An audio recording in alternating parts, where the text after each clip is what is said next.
Hello, today is November 21, 1994, and my name is Dan Cruz, and I'm a volunteer with the Illinois State Historical Society, which is cooperating with a statewide effort to collect oral histories from Illinois citizens that participated in the momentous events surrounding World War II. We are in the home today of George A. Hasten, who lives at your address, George? Route 4, Box 38A. In Marshall. And Mr. Hasten served in a branch of the United States Armed Forces during World War II, and we are interviewing him today about his experiences in the war. George, would you please start by introducing yourself to us? Well, I'm George Hasten. I've lived in Clark County practically all my life. I was born in Clark County. What is the date of your birth? April 16th, 1923. Okay. Would you also like to have, we would also like to have the names of each of your parents, too, for this record. My father's name was Percy C. Hasten, and my mother's name was Julia. Do you have any brothers or sisters? I had some half-brothers and sisters. I've got one half-sister left. Are there any details about your parents or your family that you would like to give? Oh. Dad was an old barn builder, the kind that you put together with pegs. Ah, well, you don't see. He built a lot of them. I've started trying to get some photos of some, but there are very few that I actually know he built. There are a number of those old barns around, and you still see them. But that's an art, that's a craft, that's kind of gone by the wayside, isn't it? I've got his tools, and when Holly and I made a genealogical videotape, I set them up and demonstrated them. Oh, is that right? Yeah. That's interesting. As we talk about your career and your participation in World War II, I'd like to begin by asking you this question. What was life like for you before the war, and specifically during 1941?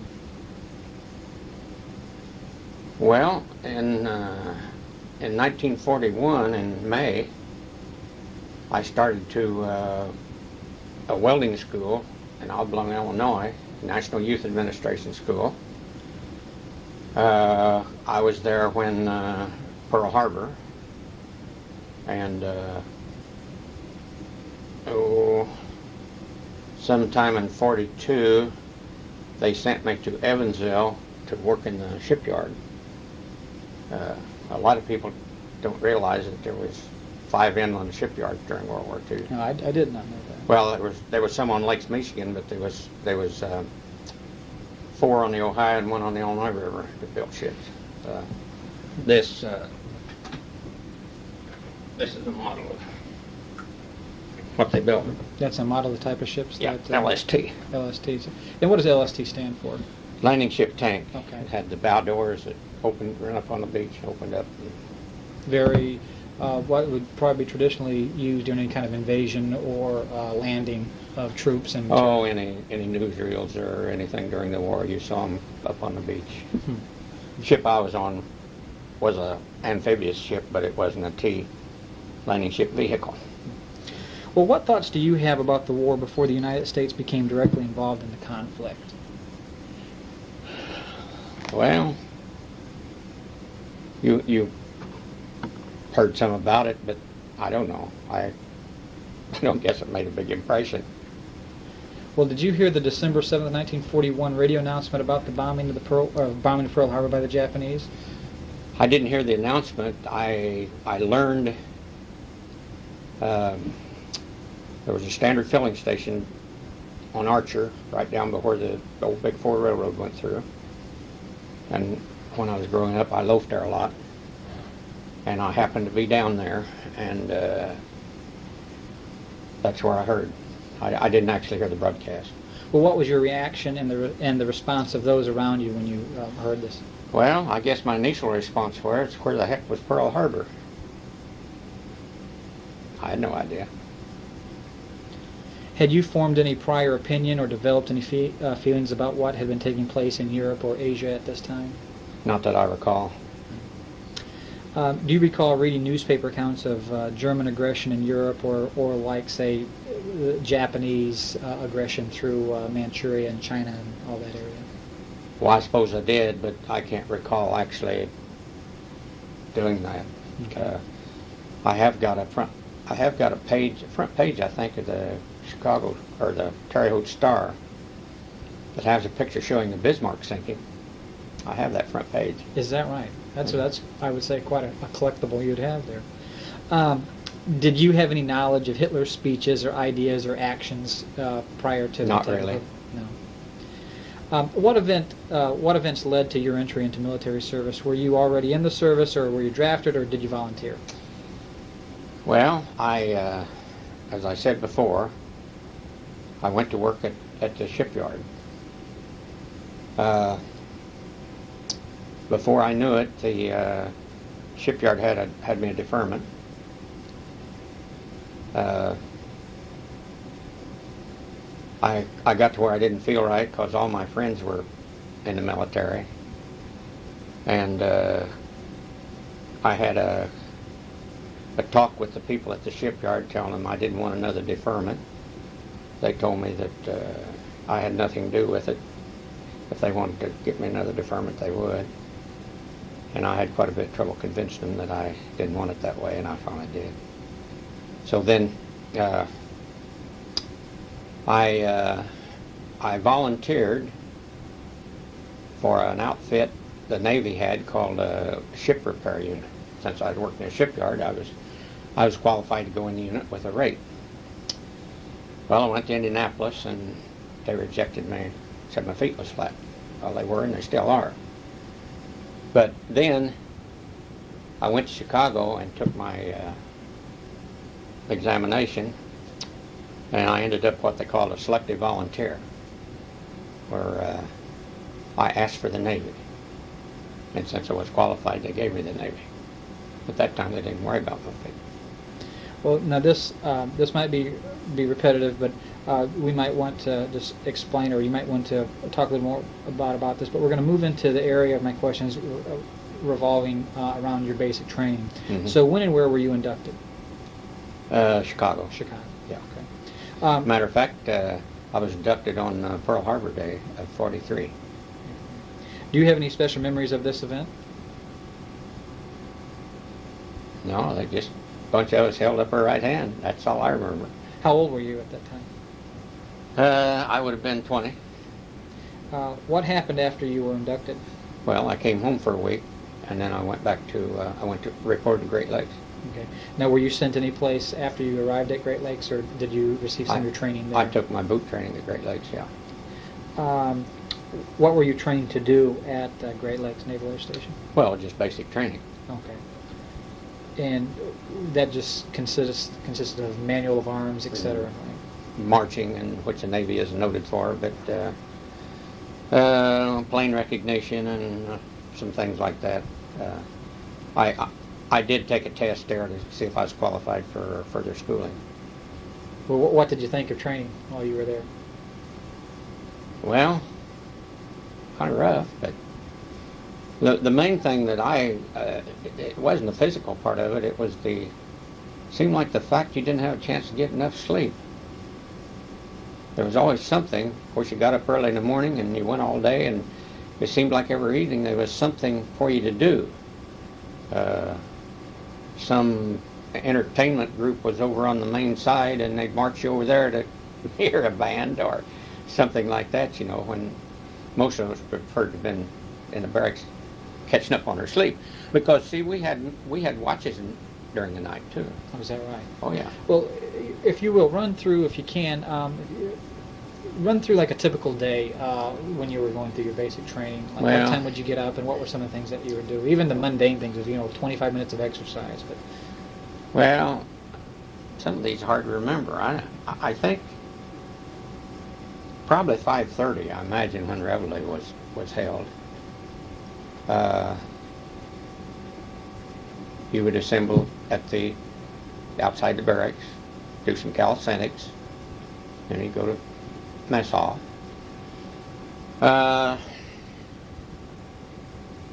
Sometime then you'd do close order drill, manual of arms,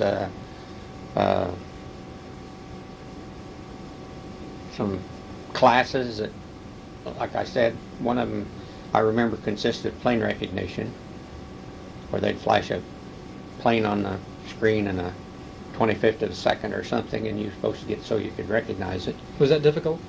Yes. When you get pretty sleepy, then they'd usually flash a picture of Betty Grable or somebody up there to kind of bring you out of it. But yeah, there was so many things that go into recognizing a plane. The angle of the wings and there's terms I've forgotten, but there's so many things that go into it that it's rather difficult.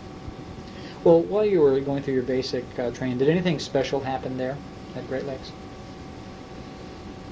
Oh, I ended up with pneumonia and ended up in the hospital, and for about a week.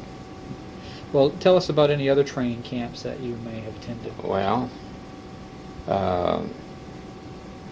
I went to electrical school then after I left Great Lakes, after I left boot camp. And where was that at? At that time it was called Morehead State Teachers College. No, it's just Morehead State. The Navy had an electrical school set up there. Some of our teachers were Navy, some of them were the regular instructors in the college. Well, while you were at Great Lakes doing your training, did you receive any leaves or any passes during this time? No. Okay. What do you recall of this period about the places you were stationed and maybe the friends you made or your association with civilians? Do you have any recollection about any of those? Well, of course, there wasn't any at Great Lakes. You was you were in the boot camp all the time. There was a time, sometime during that period, that you could have visitors. You could go over on the main side and have visitors one day. However, nobody I knew came up, so I didn't even bother to go over. It wasn't any point in it.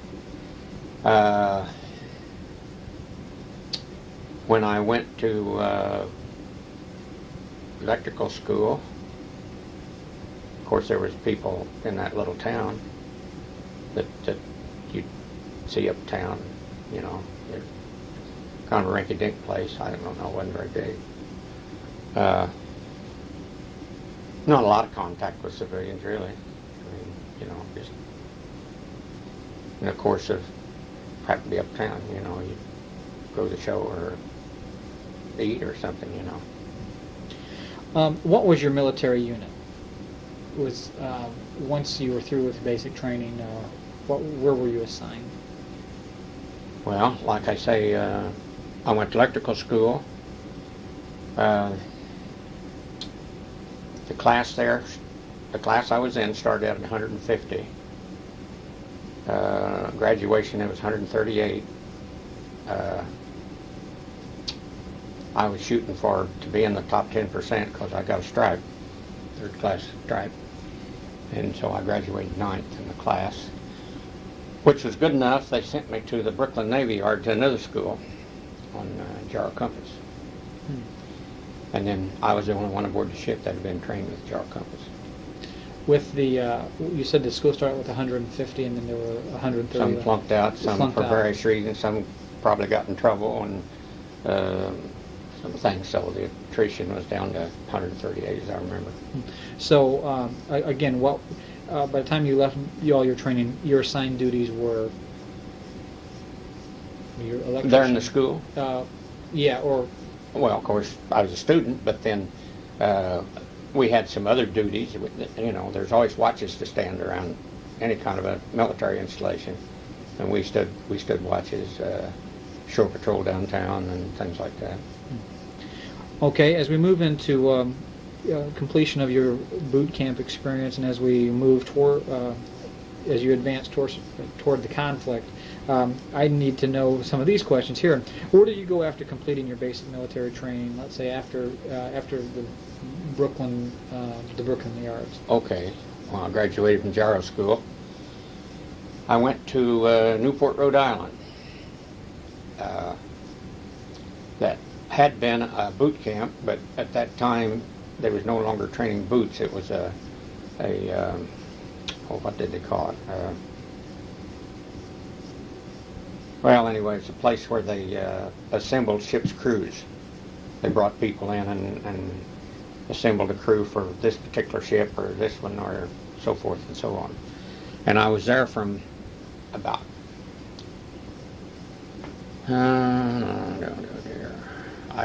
I can't remember. Probably went up there and probably the last of September of '44, and went. I was there until we were shipped out the day after Christmas to go to Florida to pick up the ship. Well, that was my next question. It said if you're not sent overseas immediately following basic training, when did you finally leave the United States? Well, we went to Florida, and the ship, that's where it was commissioned. And we went from there to Galveston, Texas. This is shakedown, you know. Which means? Well, you got a bunch of farm boys, and this is a ship, and some of them hadn't. That's the first time they'd saw a ship. So just getting them into shape. And yeah, you got to get them into a crew, you know. And then from there we came back to New Orleans. Loaded some CBs and 29 Army ducks. Are you familiar with a duck? Right. Now, okay. Tell me this. Now we are on ship now. I need to know a little bit about your ship that you were assigned to at this time. Okay. 460 feet long. And this was the This was the Osage. Osage. Okay. 60 feet wide. I'll use civilian terms. Width would be beam and maybe top, but I get away from that. So many people I talk to kind of can't follow too good. Anyway, it was steam driven. Could do about 22 knots, which is relatively fast for ships of its type in World War II. And the type of ship that the Osage was? Yeah. So what type of ship was that? Well, it was a landing ship vehicle. Okay. Like I said, we loaded 29 ducks. Well, it takes a lot of space to put 29 ducks in. They're, what about, oh, I did have all that information. 30 feet long or something like that, I don't remember. And anyway, we had a vehicle deck below the main deck. It was an enclosed deck because it was below the main deck that we could store these vehicles in. And the stern had a ramp that could be lowered, and these amphibious vehicles would run out into the water. We didn't run ashore like this model here. We drawed too much water. It just wasn't designed for that. No. See, these were flat bottom.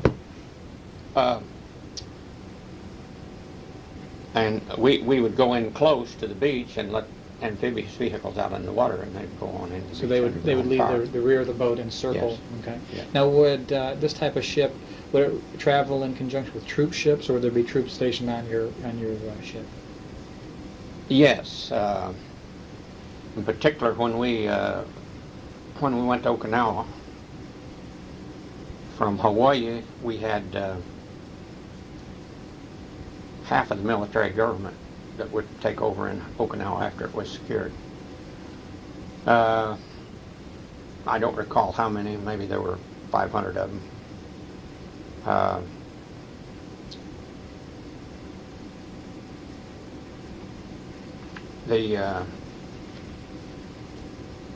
If we could haul either amphibious vehicles or troops.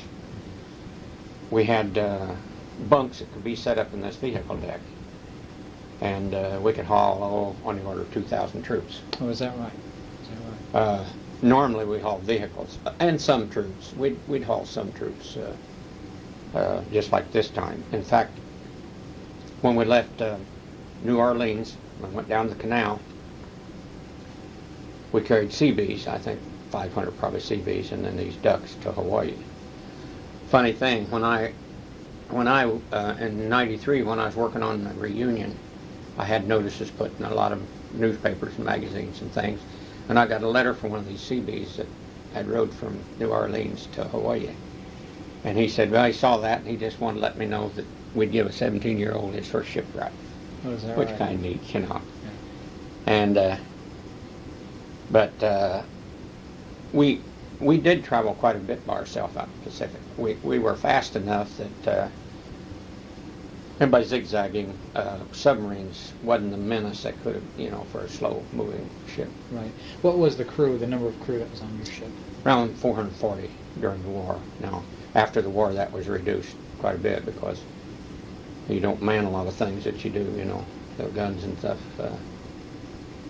Well, with all the training that you were assigned, what were you assigned to do once you arrived on board the ship? Okay, I was in what my watches were stood in what they call the IC room, which means interior communications. Interior communications is just what it says. Any signal within the ship. Now, no radio or anything like that, but any signal within the ship, and that doesn't necessarily mean voice. It means signals from instruments and pieces of equipment and stuff like this. However, we did have a switchboard capable of handling 100 dial telephones. We had what they call sound-powered telephones, which operate. The voice generates the electricity that makes them work. They have no batteries or anything, and this is more a battle-type phone. I mean, dial phones, the shock of firing and things like that can disrupt them, but these phones. Sound-powered phones are pretty rugged. What we call the 1MC, you know, you've heard war movies. Now hear this over the system. That's what we call the 1MC. We was responsible for that. There was 3 of us in the gang that took care of all this. Then we had some other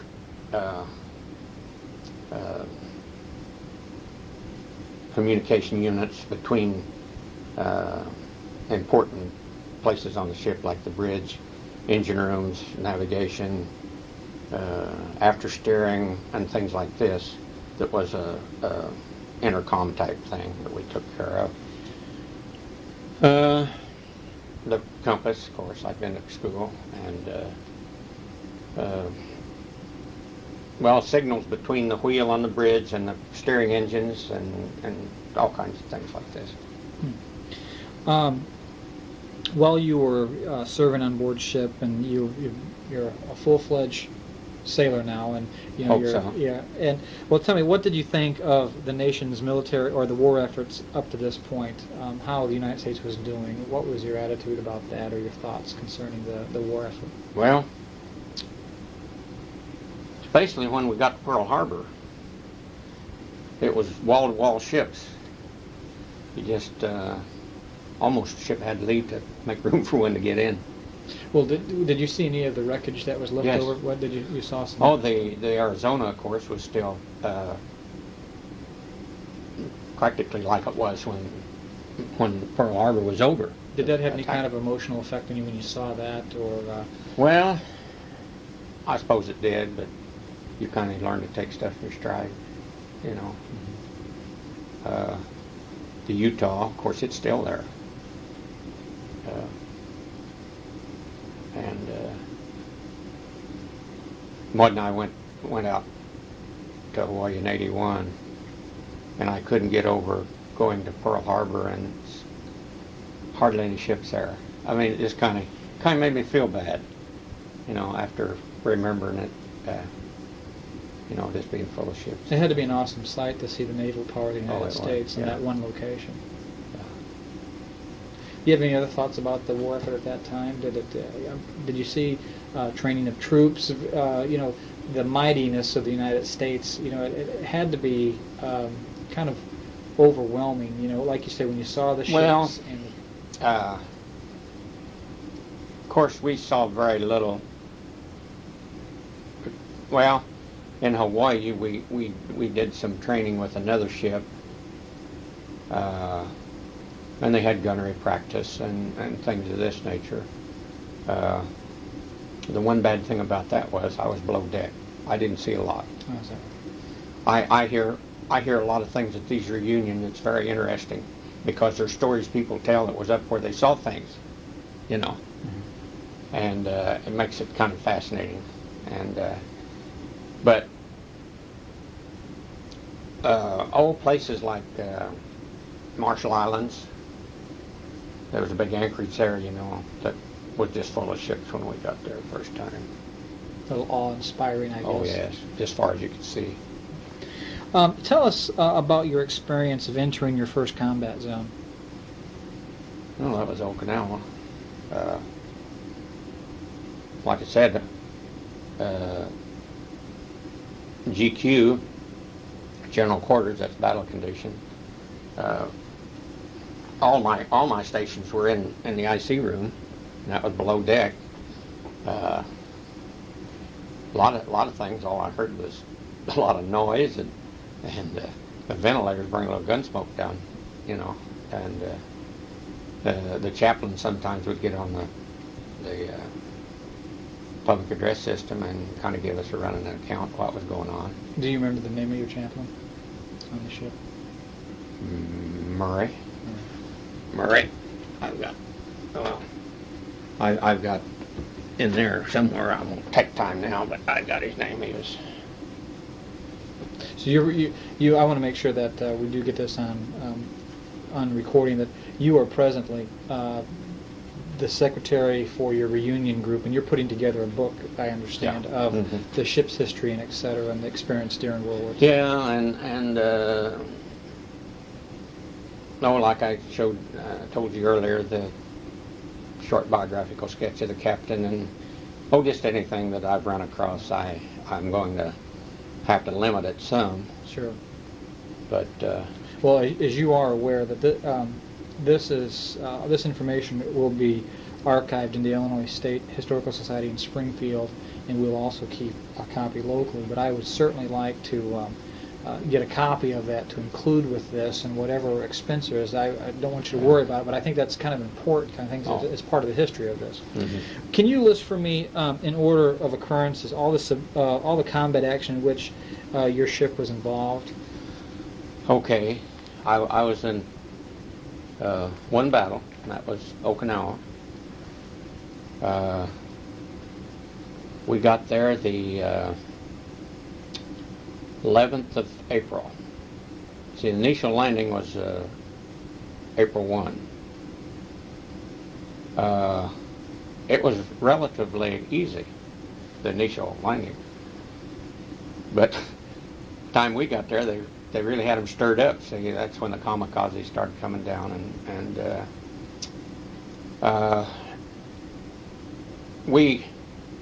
now some of this information I got from our chief engineer last year. I, of course, knew we got there the 11th. 11th of April.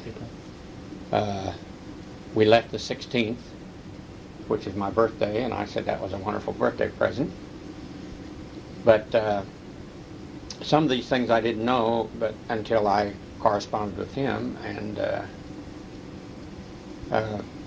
we were anchored, but we had full head of steam and had the engines turning over slowly, so that if we had to, we could get away just, real quick.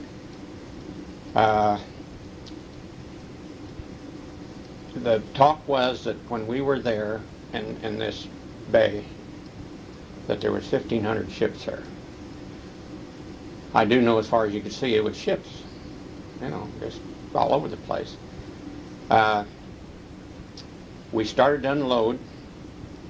We had ammunition in holes that the troops ashore would come out in LVTs, which is amphibious tractors. You might say a pickup truck or whatever.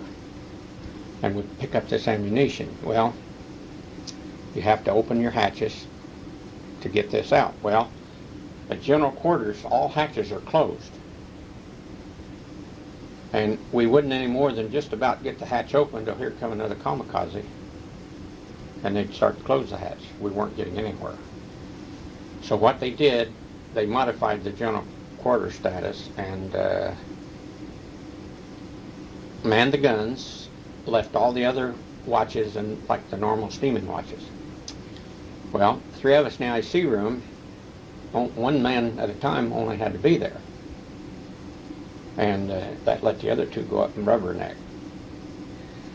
I'm kind of thankful for that because I've seen a lot of things that, I wouldn't have seen if I hadn't been able to go topside. And, these ships were anchored more or less in rows. I've seen kamikazes come down and fly right past the ship. Just, you could reach out and, you probably could have thrown a baseball and hit them. Is it true that I have listened to reports of those who were at Pearl Harbor saying that the planes flew so low that they could actually see the faces on some of the pilots? Well, some of these you could see the pilot very clearly. Do you know, or do you have any stories of types of casualties that did the Osage ever? We were lucky. We were very lucky. And I don't think we got a man hurt there. Okay. Did your mental attitude change as combat continued in Okinawa? Oh, I don't know. I've stand up on the main deck, like I said, and seeing all this going on. I don't remember being frightened. It's not that I'm brave or anything, but I don't know. I thought about it a lot since the war, and it's just one of those things. I don't know. You don't think of it in that terms, I guess. Yeah. You'd sit there and you'd stand there and battleships. See, there'd be battleships out of ways, and they would fire. And I don't know where you know it or not, but if you're at the right angle with the sun, you can see battleship projectiles go through the air. Is that right? And up in the hills, you'd see planes, observation planes up there. And if you'd watch in that area where the plane was, and it'd leave, they'd call for fire from the battleships. And if you'd watch up in there, pretty soon you'd see a big explosion. There were Japanese in caves, and they were sealing the caves up. And you could see, you could see the our air cover, our planes. They would tangle with the kamikazes. Of course, once the kamikazes got down in among the ships, the other planes couldn't come in, see. And you'd see them up there.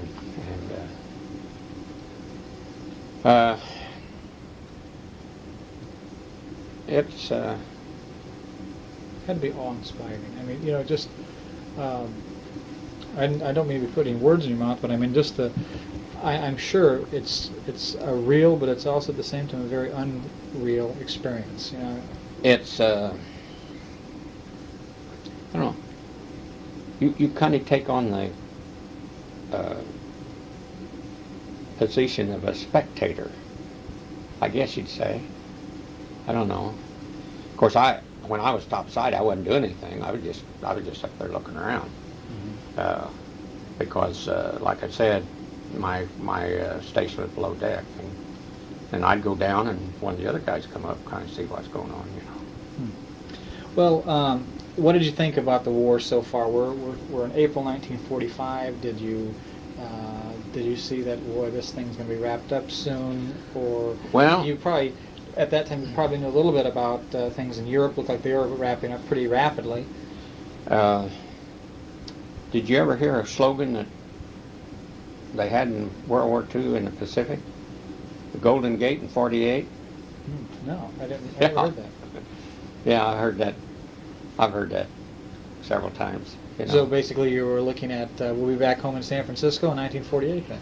Well, that was kind of the idea, And it might have been closer to that if they hadn't actually dropped the atom bomb on Japan. Japan would have fought to the last man, even civilians. Well, did you write many letters home while you were in the Navy? My wife don't think I wrote enough. And I can't make her understand that. Now, you were married at this time, Yes. is that right? Yeah, we married 50 years last year. Here you are on a ship. You're going from an island to another island. Well, the fact that you were going somewhere helped. But the island you were going to, you knew was going to be just like the one you left. And there was nothing to write about. It was the same routine on the ship day in and day out. You couldn't write about what you'd seen or where you'd been. That didn't leave much to write about. For censor purposes, Yeah. is that right? And so maybe we'd go from here to there. We'd be underway a week. I'd try to write a letter so that it would get in the post office about the time we got there. But no use to write anymore because they went up and laid in the post office, you know. But you can't understand that. You think I should write every day, I guess. I don't know. But I had nothing absolutely to write about. After we left Pearl Harbor, we could tell people we had been at Pearl Harbor. And that was the last we could say about anything like that. So basically where you were at previously, you could talk about that. Couldn't say anything. Well, did you receive many letters or packages? And if so, how often? And what type of things did you like to get when you opened up these packages? Well, I didn't get too many packages. I do recall Mother was a great one to make homemade candy for Christmas, and I do remember a package of that. Otherwise, I don't remember a lot of stuff. You know, so much of that stuff that it took so long for it to find you that the cookies are all crumbled up and things like this, you know. Condition wasn't that bad. Yeah, it's maybe a mail bag laid at the bottom of 5 ton of mail bags, you know. And but it was amazing though how mail got out there. I mean, we hauled mail. Sometimes we'd be leaving from some place and we'd haul a bunch of mail for some place, and then another ship, you know, pick it up and go somewhere else. But I didn't receive too many packages. It didn't make that much difference, really. Did you forge close bonds of friendship with many or some of the men you served with? Oh, yeah. That's why reunions are so nice. Well, that kind of leads into my next question, is that have you remained in contact with any of your World War II companions? Yeah. Yeah. Did you ever, let's say this is,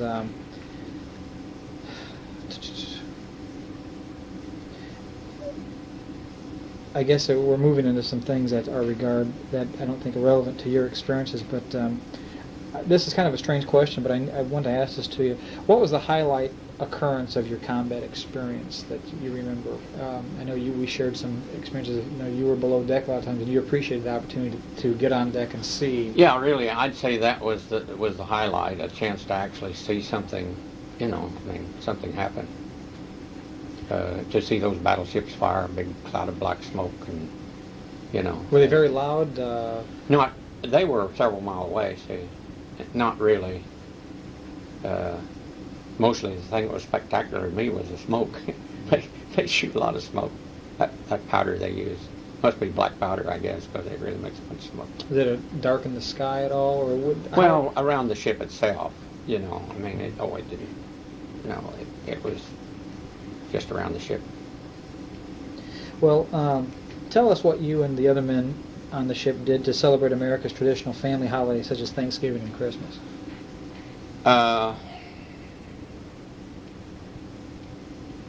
Well, you had the traditional meal. Somewhere in that stuff I could show you a menu. When the ship was in Portland, Oregon, of course this is after the war was over, but I have a menu from the Christmas meal in Portland.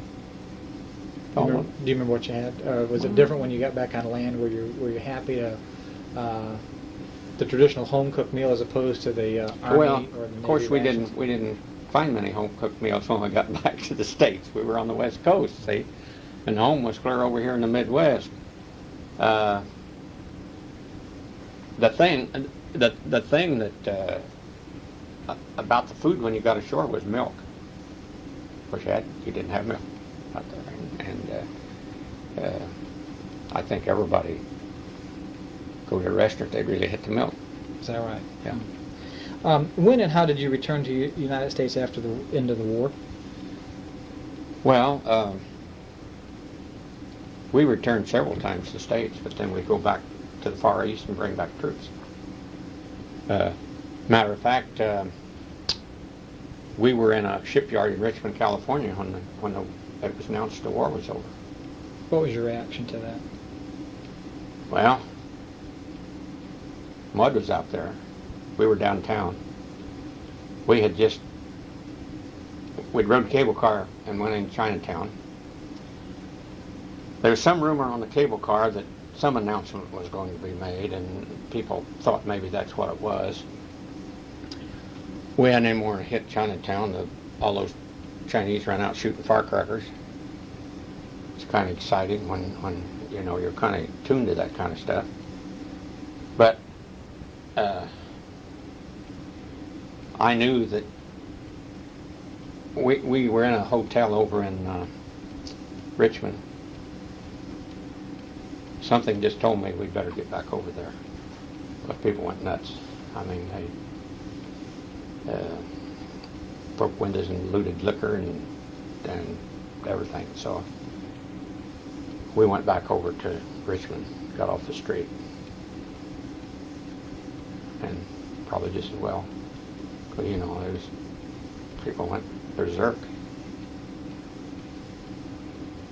Craziness there at the Oh, yeah. celebration at the end of yeah. the war. I think we have just probably about a minute or so left on this side of the tape, so I'm going to fast forward it to the end so we can start the other side so we won't be interrupted here. Okay.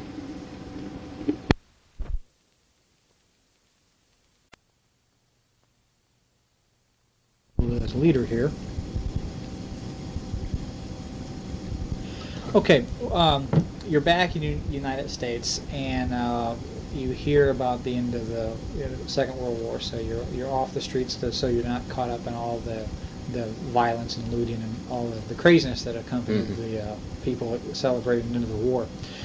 Please tell me about your military rank and your decorations, and especially your campaign decorations. Would you mind sharing that information with me? Oh, yeah. Like I said, out of electrical school, I got rated 3rd class. Then in March or so, I don't remember, 45, I made 2nd. I was 2nd when I got out of the Navy in January 46. I got the American Theater, Asiatic Pacific Theater with 1 battle star, China Service, World War II Victory. I think that's all then. I got a few more now, but And how many campaigns were you in? the Okinawa. Okinawa Yeah. Okay. We're going to talk now about the return to civilian life, and so this is we're getting kind of close to the end of the interview here. How did you get along with the men with whom you had the greatest contact when you were in the Navy? Oh, I had no problem. It's a case of where you got a job to do, you do it. You know what you'll get in trouble for if you do it or don't do something. Well, how So are your commanding officers, or the person who is directly responsible for you? Well, we had on a ship, you have what they call divisions. Of course, the Army has divisions, it's 15,000 men. But on a ship, like I was in E Division, which was the electrical group, there's 14 of us. And we had a chief petty officer over us, and then we had a warrant electrician over us.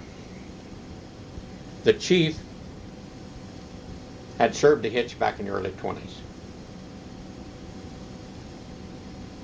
Back then, ships were all direct current. By the time World War II come along, some of them were alternating current, which was, the Osage was AC. He knew absolutely nothing about AC, but he was smart enough to know to leave us alone.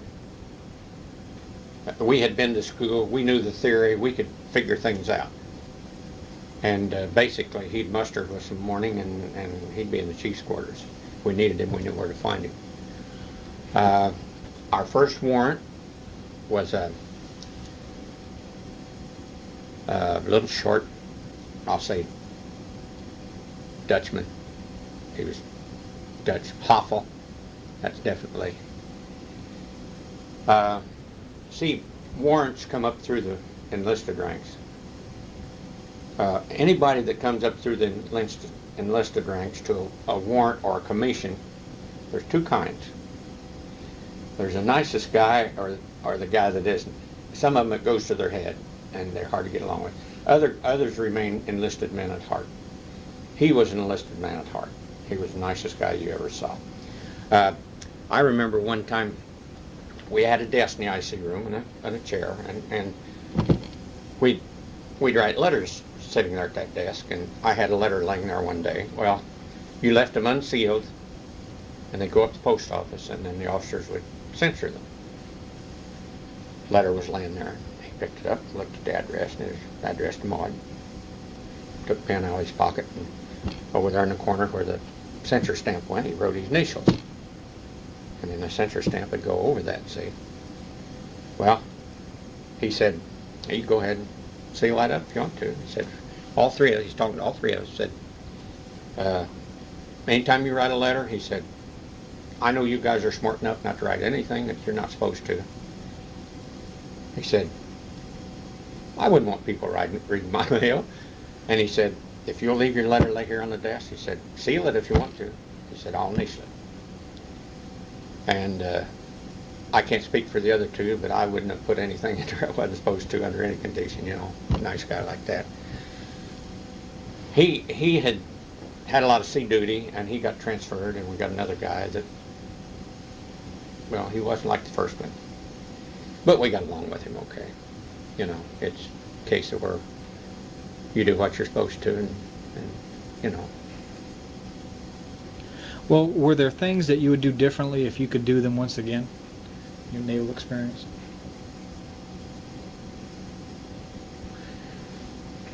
Yeah, I'd have a camera if I had to steal it. I have very few pictures that was taken during the war. Maybe I've got more than some people, but very few. I mean, it'd be nice to have some of the pictures. We were lucky in one sense. Some of the people aboard ship would take pictures and develop them up in the dark room where they develop film for the X-ray, and they would print them, and for a nominal fee you could get them. They didn't profiteer or anything. They got their money back. You know what I mean. I do have some pictures like that, but I would have loved to have had a camera. Of course, I probably couldn't have got the film. Film almost non-existent for civilians. Is that right? Yeah. That's something you tend not to think about, you know. Well, a lot of it was used in military, you know. Well, what was the most difficult thing you had to do during your period of military service? Spend Thanksgiving Day of 1944 by myself in Providence, Rhode Island. Thinking of family and friends. I think that's the time that homesickness got to me the worst. Now, Christmas of '44, you'll wonder why it wasn't Christmas. I made friends with a boy that lived in Connecticut. I went home with him. That helped. It wasn't family. It wasn't my family, but it was, you know. Yeah. At least they treated me like family. Yeah. That's probably a memorable experience. Yeah. And I've tried my best to locate him, and I can't. I called information one time, and he lived in Darby, Connecticut. I called here last year. I called information, gave him a name, and I found this. Anytime you're hunting for information, like especially on a phone or to information or something like that, you slip in that you're looking for World War II buddies for a reunion. They'll bend over backwards. Mm-hmm. And this guy was a man on the information, and I told him, you know, why I was looking for the guy, and he said, well, there's nobody but that name in Darby, and I can understand that. He had aunts and uncles, and he was of Italian extraction, and he had more aunts and uncles, and we had to go see them all. And I didn't drink. I don't think I've told this story to anybody. But we had to go see each of his aunts and uncles. Well, they broke out the wine. That's a way of life.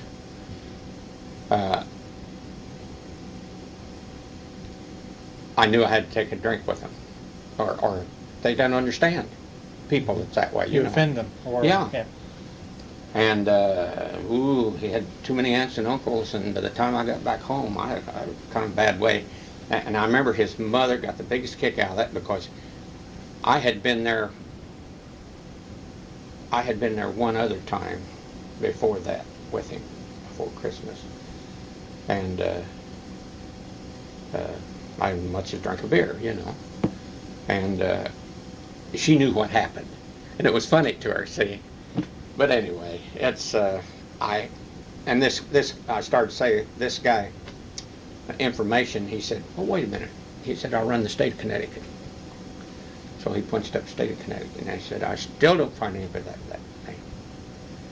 I said, well, that's a good try, you know. But I'd love to find the guy.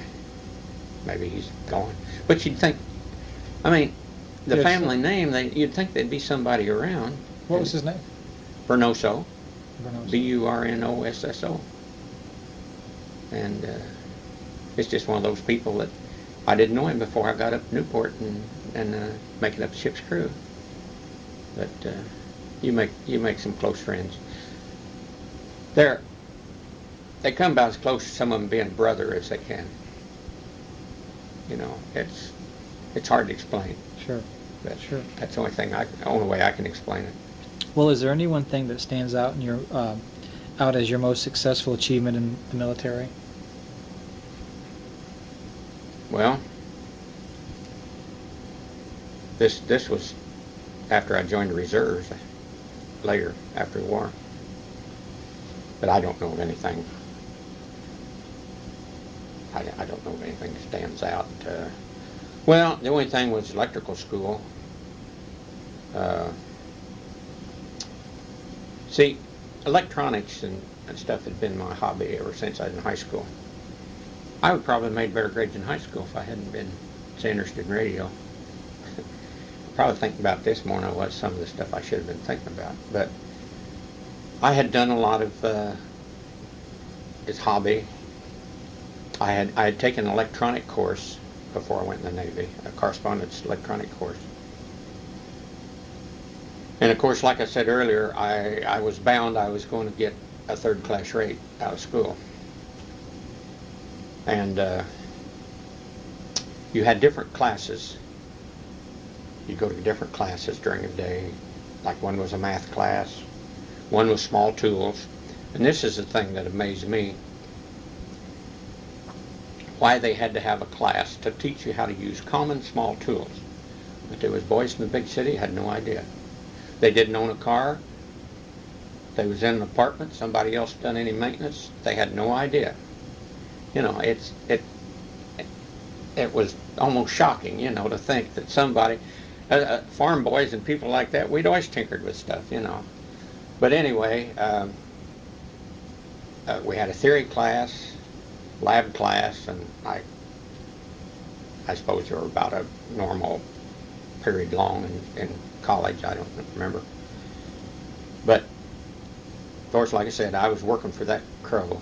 And by the way, that's what you call your eagle on your sleeve. Every Friday we had a test. And I came out of that theory class with 100 for Is that right? 4 months. Wow. So you had your goal set and you achieved your goal, didn't you? Now, math, I wasn't quite so good. I'd never had trigonometry in high school. See, when I went in the Navy, I hadn't graduated from high school. I'd finished my junior year. And so I'd never had trigonometry, and math or electricity is full of trigonometry. And they really poured it on, but we had a good civilian professor, and he was good. And but if it hadn't been for that math class, I believe I could have done better than I did. But anyway. I'm pretty proud of that. Well, what was your opinion of the use of the atomic bomb when it was used against Japan civilians in August of 1945? Glad you asked. I have talked to, well, like I said earlier, we were in Richmond, California, in a shipyard. The ship was getting repaired, and we would have been in on the invasion of Japan proper. I've often wondered if maybe dropping the bomb and giving them an excuse to throw in the towel, I might not have survived. So maybe I feel a little different than a lot of people. And I have talked to people that were in the service, that was in on the occupation of Japan. Now we got to Japan after the war was over, right after the war was over, but we weren't actually what you call occupation troops. We were in and take some things in and out. See, but I have talked to people that was there, and they said there was stores of arms and things for civilians. They would have been many more people killed than what was. Now I know that don't jive with some people feels like about the atom bomb like they do, but maybe seeing the Arizona sit there and know that there was most of her crew down there in her might made me feel different about the atom bomb than some people. I don't think too many people at the time feel like some people do now. Some of the younger generation maybe feel, but I don't think anybody that was the generation of Pearl Harbor felt that way. Or some might have been very minority, I think. Well, when and where were you officially discharged from the service? Great Lakes, where I started. Well, do you have any opinions about our nation's military status or its policies at that time? You mean back then? Right. And you might want to tell me a little bit if you have any opinions about today, too. Maybe at the time. Oh, no, not really. We had more ships and planes and stuff than anybody in the world, and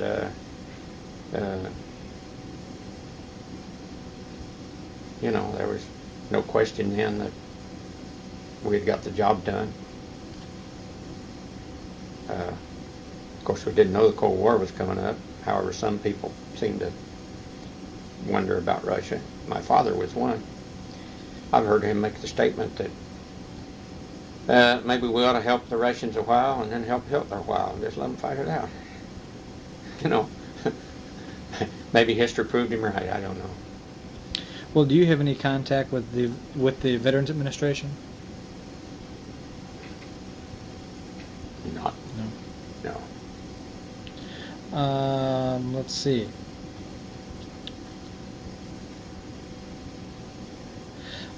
Would you like to tell us about how your family supported you during your military life?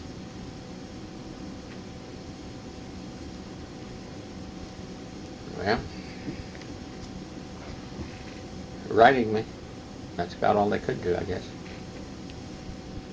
Well, how did your experiences during World War II affect your life since that time? Well, sometimes I think that if I hadn't been married, I might have stayed in. The way it was, I joined the Naval Reserve and retired from that in '74 with pay and a senior chief. I passed to senior chief. So I suppose that's one thing that influenced me was my wartime experience. I obviously wouldn't have went in the reserves if I hadn't had that. Which is, I enjoyed the reserve time. I really did. I was around other sailors, veterans. You go aboard a ship sometime the 2 weeks of your annual training duty. You'd see some of the changes. I don't think some of them were good, but nevertheless you'd see them. The thing that I didn't feel was good, I think there's been a very military discipline has fell off. Some of the things I saw in the 60s, say late 50s and 60s, just wouldn't have been done back then during the war. But who am I to say? I made friends in the reserves over there. I belong to Fleet Reserve Association, which has a branch in Terre Haute. We have I don't always get to them, we have a breakfast meeting once a month. I get to see some of these guys I served so many years over there with, you know. I hit those more in the summer when we're on the same time as in the winter. They're an hour ahead of us, and Makes it awful early. Makes it awful early, and I feel like I'm retired. I don't have to get up that early. But matter of fact, I'm figuring on calling a couple of them about this guy I'm writing about, because he was over there. I want to hear some of their stories about him, and it's something I'm glad I didn't miss. I'm glad I joined the reserve. Well, do you feel your wartime contribution to the nation has been appreciated over the years? Oh, I suppose so.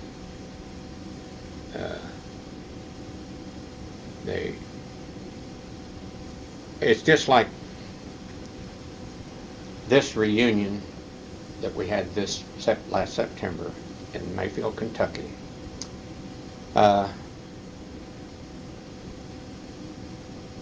The couple that was host and hostess down there had set up on Friday night. We went to the high school football game, all of us. They sent a school bus to the motel to pick us up and took us back. They had seat reserved for us and all this sort of stuff. At halftime, they escorted us out on the field. Like Maud and I, a cheerleader escorted us out and stood there with us. Next couple, and some of them were just men. They didn't have wives with them. Escort them out, and the guy on the PA system said a lot of nice things about us. And the city declared, I think it was that Saturday, USS Osage Day and stuff like this. So, as Secretary of Treasurer, I wrote the school a thank you letter, and in it I told them that we appreciated it very much. That the nature of the Navy, you don't disband everybody as a group. You leave the ship individually at different times. So consequently, there was no big parade down Fifth Avenue or anything for us. And I kind of felt like this filled the bill. And, you know, standing out there and the band back here playing Anchors of Weight and all this sort of stuff, you know, you kind of get a lump right there. And so, yeah, apparently people did appreciate us. I mean, I don't mean this in that town, but I mean, that if that's an example, yeah, you know. Well, before we conclude this interview, prior to our meeting tonight and going through a series of questions, you shared with me a story about the captain, and I would like for you to tell me the name of your captain and this unique story of how he was at the Philippines at the time that it fell to the Japanese and how he came to escape. I'd like for you to repeat that story so we have that on tape. Okay. This sailing ship was as I remember, around 80 feet long. I believe it's what they call a schooner. It was built in California about 1914. It had been used for inter-island trader out in that area out in the Pacific. Now this is something might get into politics just a little bit. I think I have to say it this way, but when the Japanese were making these noises previous to Pearl Harbor, And if you would read that book that fellow wrote about it, Roosevelt sent a letter out to Admiral Hart, I believe it was. He was in charge of that whole area out there, and wanted him to lease 3 small vessels, arm them. Now, you talk about arm, you arm him with a 50 caliber machine gun isn't much of an arm. And wanted them to go scout. The Japanese were coming into Indochina and those places. They wanted them to scout that out. Well, this captain felt like that they were the sacrificial lambs. They would get sunk, and that would be the Japanese firing the first shot. Now, you see what I'm talking about, the politics involved. But the ship was leased. There was a Filipino crew on it. And suddenly, the Japs attacked in the Philippines. Well, our captain was a captain of a destroyer. The destroyer was bombed, and the bomb hit the mast and went off and just showered shrapnel all over. Killed everybody about on the bridge but him. And this biographer of him, he carried shrapnel to his grave. But he went to the hospital. Well, that left him ashore. Well, this ship, it was commissioned. It was a commissioned Navy ship. And they got permission to make a run for it out of the Philippines. And there was him and another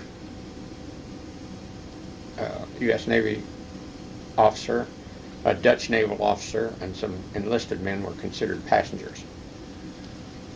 I think it was the 26th of December they left the Philippines. They would run of a night and hide in the day.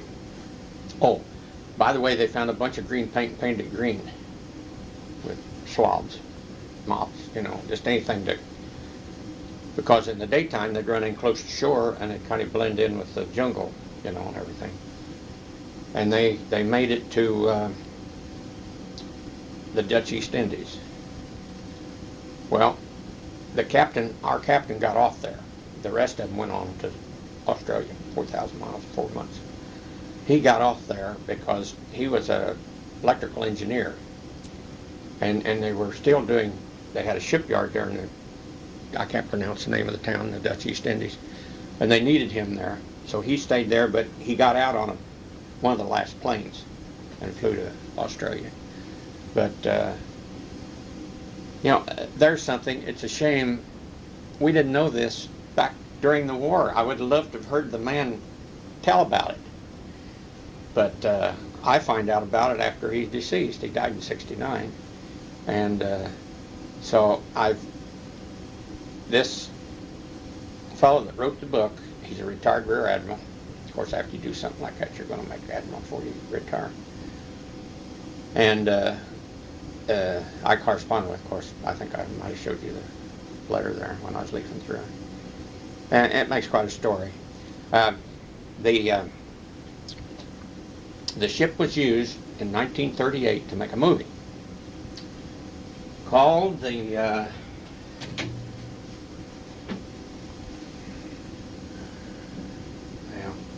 it's in there someplace.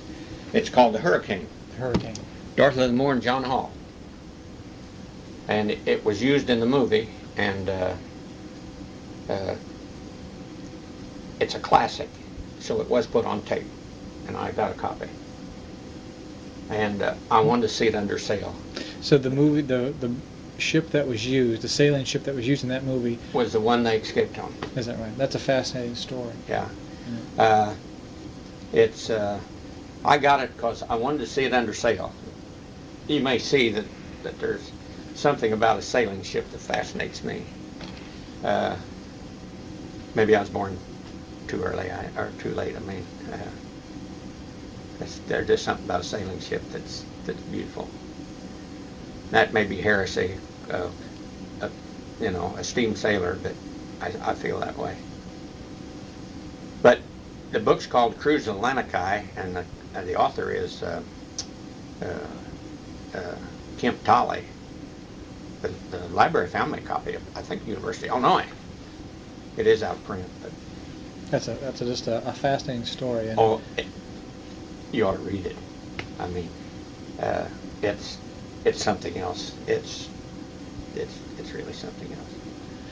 Well, George, I want to thank you for cooperating with this project very much. It's been a value not only to me and to the Illinois State Historical Society, but for generations to come, and I want to thank you for your time. Well, it's been my pleasure, really.